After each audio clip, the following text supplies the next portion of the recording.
সুপ্রিয় দর্শক শ্রোতা, স্বাগত জানাচ্ছি আমাদের ওপেন টিভির বিষয়ভিত্তিক আলোচনা অনুষ্ঠানে। আজকে বিষয় বলবার আগে আপনাদের কাছে আমি দুটি কথা বলতে চাই। প্রথমত, আমরা যারা প্রবাসে বাংলাদেশ ছেড়ে চলে আসি, সাথে করে কিন্তু নিয়ে আসি বালিশ। কারণ কারণ প্রবাসে আমাদের বাংলাদেশের সেই বিখ্যাত শিমুল তোলার বালিশ পাওয়া যায় না। আর আমরা যারা শিমুল তোলার বালিশে শুয়ে অভ্যস্ত, তাদের জন্য প্রবাসের এই ফোমের বালিশের শোয়াটা খুবই কষ্টকর। তাই আমরা সাথে করে শিমুল তোলার বালিশ নিয়ে আসি। শুধু আমরা নই, বিশেষ করে যখন কন্যা দায়গ্রস্ত পিতা তার মেয়েকে বরের হাতে তুলে দেন, সাথে করে একজোড়া বালিশ দিয়ে দেন। তো এই কারণে আমরা ঠিক করেছি আজকে আমরা বালিশ নিয়ে আলোচনা করব। আর আপনারা শুনে খুশি হবেন যে আজকে আমাদের এই বালিশ বিষয়ক আলোচনায় আমরা সাথে পেয়েছি বালিশ বিশেষজ্ঞ জনাব সাখাওয়াত নায়ারকে। সাখাওয়াত নায়ার, আমাদের আজকের বিষয়ভিত্তিক আলোচনা আপনাকে স্বাগত জানাচ্ছি। আপনি যদি বালিশ নিয়ে দুই একটি কথা আমাদেরকে শোনাতেন। ধন্যবাদ আপনাকে। ধন্যবাদ ওপেন টিভির সকল দর্শক শ্রোতাদেরকে। আমি সত্যি আপনাদের প্রতি কৃতজ্ঞতা জানাচ্ছি যে আমার দীর্ঘদিনের একটি গবেষণামূলক কাজ আছে, আপনারা জানেন, বালিশ বিষয়ে, এবং এই বিষয়টাকে যে আপনারা দর্শকদের সামনে এভাবে নিয়ে আসবেন এবং তাতে আমি সত্যি অভিভূত। আপনি বলছিলেন গবেষণা। হ্যাঁ, এই বিষয়ে কি আপনার কোনো প্রকাশনা আছে? এই বিষয়ে অবশ্যই আমার বিভিন্ন ধরনের ওপেন প্রকাশনা আছে, ওপেন পাবলিকেশনস যাকে বলে। বাজারে পাওয়া যায় নাকি?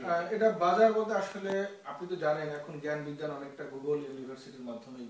তো আমরা গুগলে সার্চ দিলে আপনি আশা করি অবশ্যই বালিশ বিষয়ক বিভিন্ন কাজ আছে। কি লিখে দিব? বালিশ?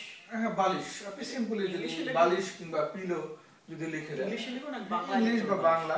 আপনি যদি হিব্রু কিংবা গ্রিক ভাষাও জানেন, আপনি সেই ভাষায় যে কোনো ভাষাতেই বালিশ আশা করি আপনি বালিশ পাবেন।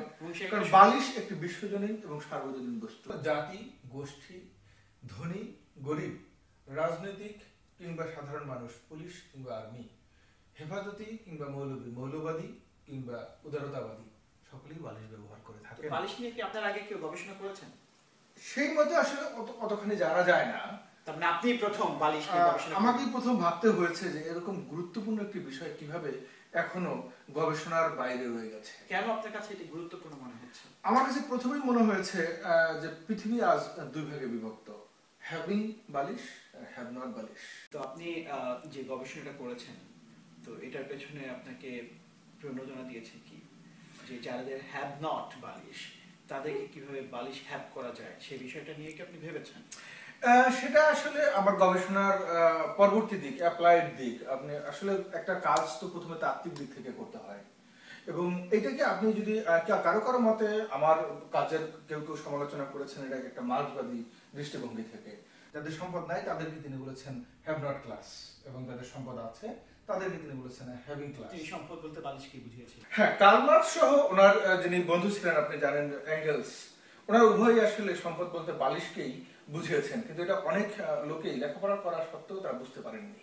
এবং আমাকে এই প্রসঙ্গে আরো উল্লেখ করতে হয়, আপনি যদি কখনো ঢাকা কমলাপুর রেল স্টেশনে কিংবা মহাখালী বাস স্টেশনে কিংবা কারণ বাজারের ফুটপাতে যান, আপনি দেখবেন শত শত হাজার হাজার মানুষ শুধুমাত্র একটি ইট মাথায় দিয়ে ঘুমিয়ে আছে। ইট বালিশ না? ইট কখনো বালিশ হতে পারে না। বালিশের সংখ্যা কি তাহলে? বালিশের সঙ্গে এরকম একটি জিনিস যেটা চারকোনা কিংবা আয়তক্ষেত্রের মতো হতে পারে কিংবা বর্গক্ষেত্রের মতো, এটা এক ধরনের বালিশ, কিন্তু এটা অনেকটা ফ্যান্সি বালিশ। কিন্তু আমরা সাধারণত বালিশ বলতে যা বুঝে থাকি যেটা একটা আয়তক্ষেত্রের মতো।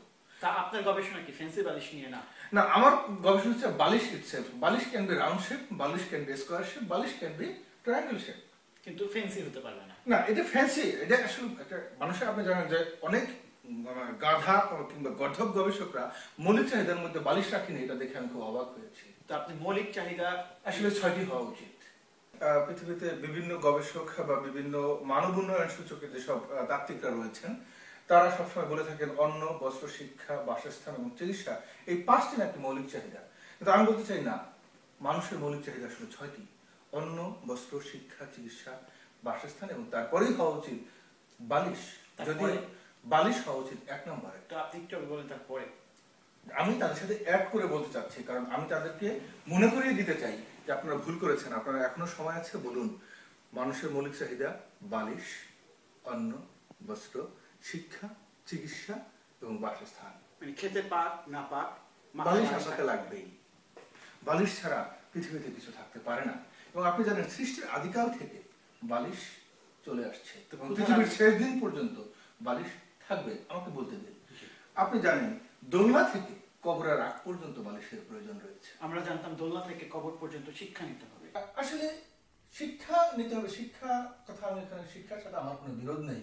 বালিশ বানানোটাও একটা শিক্ষা, এবং বালিশে আপনি পা দিয়ে ঘুমাবেন না বালিশে আপনি মাথা দিয়ে ঘুমাবেন, এটাও তো একটা শিক্ষা। তার মানে হচ্ছে কবর থেকে দোলনা পর্যন্ত যে শিক্ষা নিতে হবে সেটা হচ্ছে কিভাবে বালিশ বানানো যায় সেই শিক্ষার কথা বলেছেন।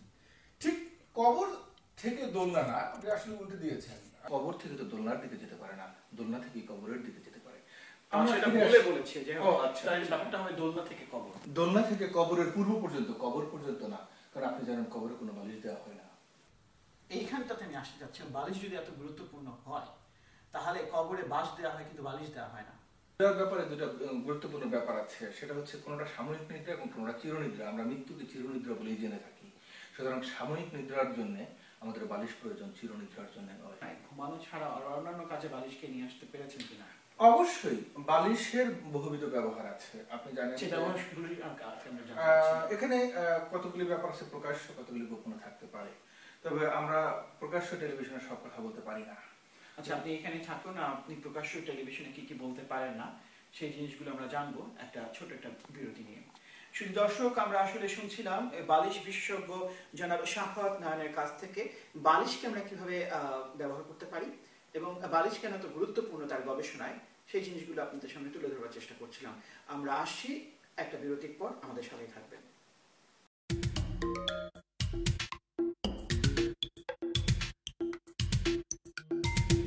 সুপ্রিয় দর্শক, বিরতির পর আবার ফিরে আসলাম বালিশ নিয়ে আলোচনায়।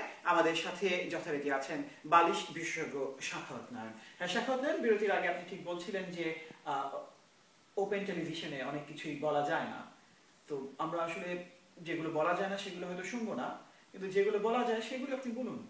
অবশ্যই আসলে বালিশের বহুবিধ দিক রয়েছে। আমার যখন গবেষণার প্রকল্পটি হাতে নিতে হয়েছে তখন আমাকে কতগুলি ব্যাপার ভাবতে হয়েছে, যে বালিশ অর্থনীতি, বালিশ সংস্কৃতি, বালিশ খেলাধুলা, কিংবা বালিশের ধর্মীয় দিক, কিংবা বালিশের আধ্যাত্মিকতা এবং বালিশের জাগতিক। বলতে চাচ্ছি বালিশ আসলে বহুবিধ হয়। বালিশ লম্বা ধরনের কোল বালিশ হয়, বালিশ চারকোনা ধরনের এরকম আপনাদের টেলিভিশনে এসে বসে কোলে নিয়ে বসে থাকার মতো বিষয় হয়, কিংবা বালিশ যদি একটু লম্বা হয় স্বামী স্ত্রী ঝগড়া বিবাদ করে মাঝখানে বালিশ দেওয়া ঘুমায়।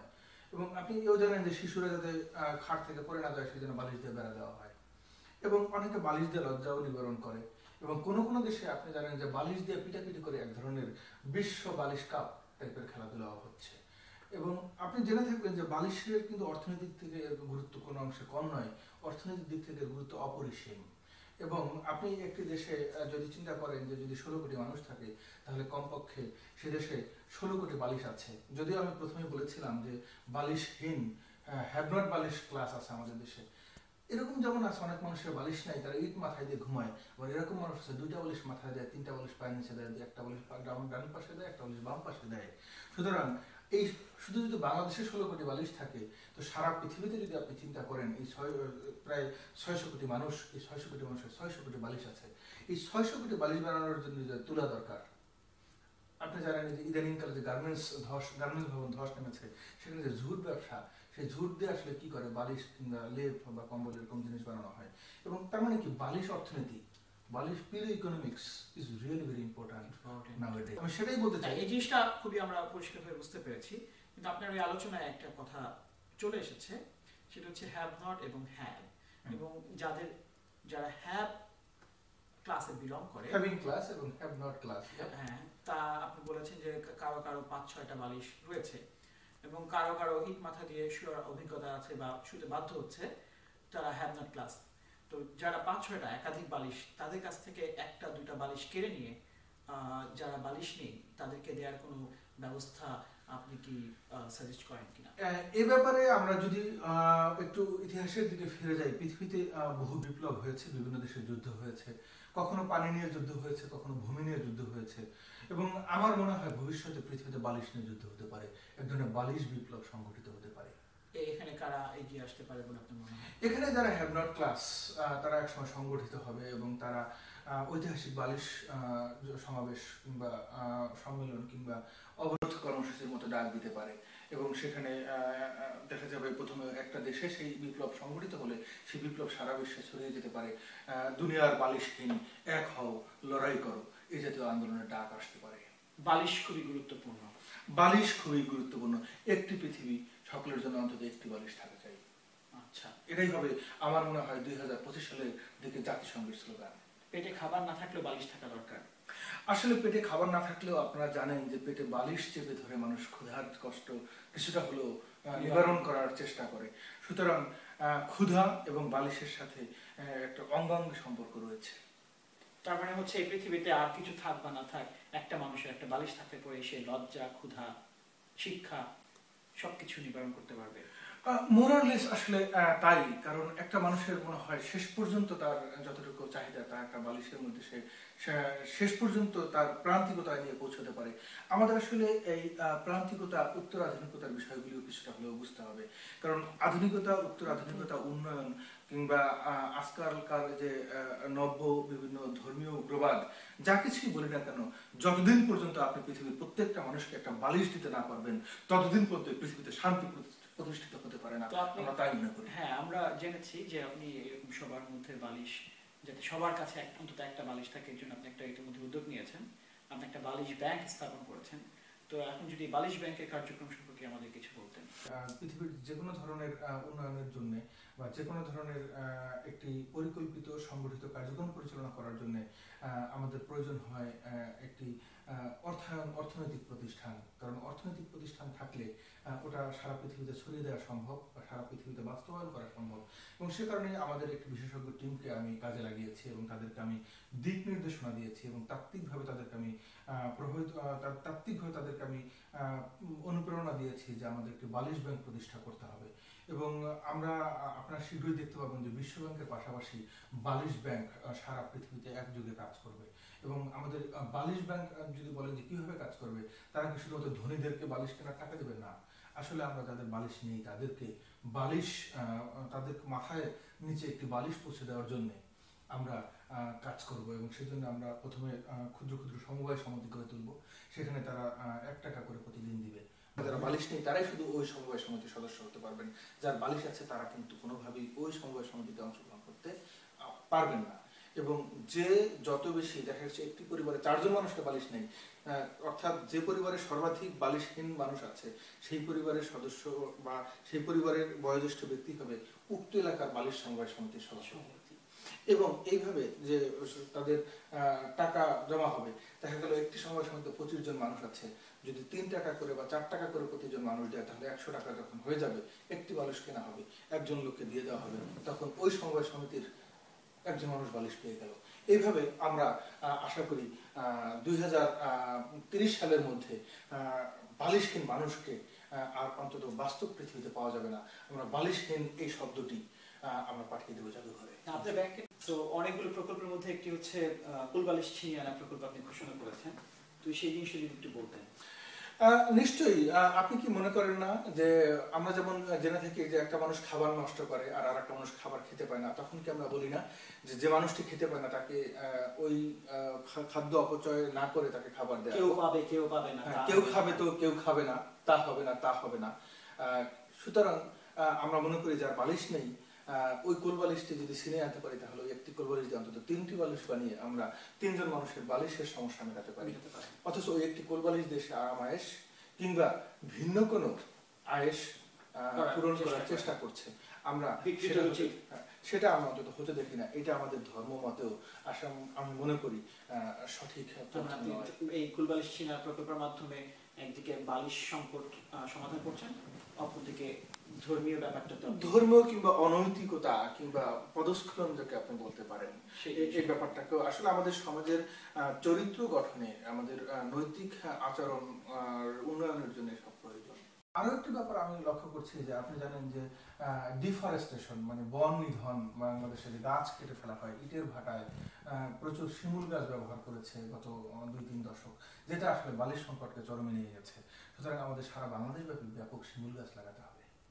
যদি আমরা শিমুল গাছ লাগানোর পরিমাণ বাড়িয়ে দিতে পারি তাহলে শিমুল তুলা অনেক বেশি উৎপাদন হবে এবং সেক্ষেত্রে বালিশের দামও অনেকটা নিয়ন্ত্রণে রাখা যাবে। এবং বাংলাদেশের মতো তৃতীয় বিশ্বের দেশগুলি যদি শুধুমাত্র শিমুল তুলার চাষ করে তাহলে আমার ধারণা নিজেদের দেশের বালিশ সমস্যা মিটিয়ে তারা অন্যান্য দেশে বালিশ রপ্তানি করে প্রচুর বৈদেশিক মুদ্রা অর্জন করতে পারে বলে আমার বিশ্বাস।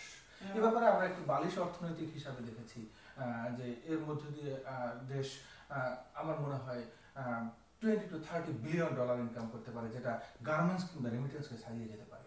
সাক্ষাৎ আমার মনে হচ্ছে এটা একটা খুবই বিশাল একটা বিষয়, কিন্তু আমাদের অনুষ্ঠানের একটা নির্দিষ্ট সময় আছে, তো এই অল্প সময়ে এত বিশাল একটা বিষয় আমরা হয়তো আলোচনা করতে পারবো না। তো আমরা যেটা করবো হয়তো আগামী অনুষ্ঠানে আপনাকে আবার ডাকবো, তো এই বিষয়টা নিয়ে আমরা আরো আলোচনা চালিয়ে যাবো। যদি আপনি আপনার অনুমতি সাপেক্ষে যদি আরেকটু আমাকে সময় দিতেন শেষ কথাটা বলতে চাই। না, আমরা আসলে আরো অনেক কিছু জানার চেষ্টা করব। সেটা হচ্ছে যে বালিশের প্রকারভেদ, কেন আমরা শিমুল তুলা দিয়ে বালিশ বানাবো, কেন আমরা ফোম দিয়ে বানাবো না, এই বিষয় নিয়ে আপনি গবেষণা করেছেন উপকারিতা এবং অপকারিতা নিয়ে, তো সেগুলো আমরা বিস্তারিত আরো জানবো। তবে আমাদের যেহেতু সময় কম, তো আজকে আমাদের বিদায় নিতে হচ্ছে। শেষ লাইনটা আমাকে যদি আপনি বলতে দিতেন। শেষ লাইনটা এক লাইনে? হ্যাঁ হ্যাঁ জি। যদি এই পৃথিবী কোনোদিন ছেড়ে যাই তাহলে পৃথিবীকে বালিশ ভেবে শুয়ে পড়বো আকাশের গায়ে। অনেক ধন্যবাদ। জি সুপ্রিয় দর্শক, সাক্ষাৎ যেমনটি বলছিলেন যে পৃথিবীটাকে আকাশ ভেবে শুয়ে পড়বেন তিনি বালিশের গায়ে, তো এই জিনিসটাকে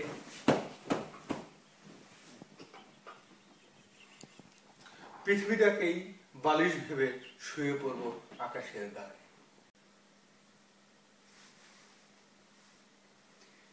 জি হ্যাঁ, পৃথিবীটাকে বালিশ ভেবে তিনি শুয়ে পড়তে চাচ্ছেন আকাশের গায়ে, কিন্তু সেই সাথে তিনি বালিশের আরেকটি অনুপম ব্যবহারও দেখিয়ে গেছেন। তো দর্শক, আপনারা বুঝতে পারছেন বালিশ কতভাবে ব্যবহার করা সম্ভব। আমরা এই বিশাল একটি বিষয় নিয়ে আসলে এত অল্প সময় আলোচনা করতে পারবো না। আমরা এই বিষয়টি নিয়ে আরো আসবো ফিরে। তো বালিশ আসলে খুবই দরকার, এটা আমি বুঝতে পেরেছি। এবং যারা আপনার অভুক্ত নানা আছেন তারাও বালিশ দরকার মনে করবেন, এই কারণে যে ক্ষুধা লাগবে পেটে বালিশ টেপে রাখবেন, যেমন আমাদের বালিশ বিশেষজ্ঞ সাখাওয়াত ম্যাম বলছিলেন। তো বালিশ চেপে রাখবেন, এবং যারা নাঙা থাকেন লজ্জা নিবারণের জন্য বালিশ ব্যবহার করতে পারেন, এবং যারা কুলবালিশ নিয়ে নানা ধরনের অনৈতিক কাজ করেন তাদেরকে তিনি সাবধান বাণী দিয়ে দিয়েছেন, কিন্তু আপনারা কুলবালিশ দয়া করে তার বালিশ ব্যাগকে জমা দেবেন। তো সেই প্রত্যাশা এবং আপনাদের সবার বালিশ মঙ্গল কামনা করে আজকের মতো আমাদের বিষয়ভিত্তিক আলোচনা অনুষ্ঠান শেষ করছি। যে যেখানে থাকবেন ভালো থাকবেন, সুস্থ থাকবেন।